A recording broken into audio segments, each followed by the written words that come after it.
ഷവായി chicken റെസിപ്പിയാണ്. സവോള, ഉള്ളി, വെളുത്തുള്ളി, തക്കാളി, കരിവേപ്പില, ഉമ്മാര് മൊന്നെ, ഉണക്കമുളക്, ഉമ്മാരെല്ലാം കൂടെ മിക്സ് ചെയ്തിട്ട് നമുക്കൊന്ന് അടിച്ചെടുക്കണം.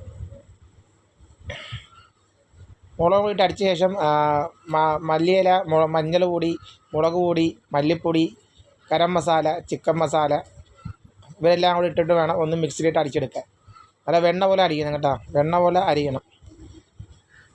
ഇതേപോലെ മിക്സിയിട്ട് ഒന്ന് അടിച്ച് കഴിയുമ്പോൾ എല്ലാം അരിഞ്ഞ് കഴിയുമ്പോൾ മസാല റെഡിയാണ്. അതിലേക്ക് നമുക്ക് ചിക്കനകത്തേക്ക് തട്ടി കൊടുക്കാം.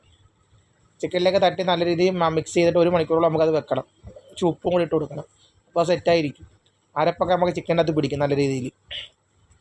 ശേഷം നമ്മളൊരു കുക്കറിൻ്റെ അകത്ത് ഇതെല്ലാം അവിടെ അരപ്പെല്ലാം അവിടെ എടുത്തിട്ട് ചിക്കനും അരപ്പെല്ലാം അവിടെ എടുത്തിട്ട് 3 വിസിലടിക്കുന്നവരെ അതൊന്ന് വേവിക്കണം.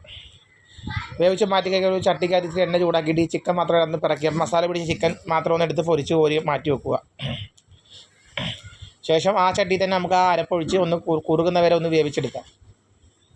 കുറുകി കഴിയുമ്പോൾ നമ്മുടെ പൊരിച്ച് വെച്ച ചിക്കൻ അതിലേക്ക് തട്ടിക്കഴിഞ്ഞ് ഇച്ചിരി മല്ലിയിലയും കൂടെ മേലെ വിതറി കൊടുത്തു കഴിഞ്ഞാൽ ഷവായി ചിക്കൻ റെഡി. പാലപ്പാട് നല്ല സൂപ്പർ കോമ്പോ.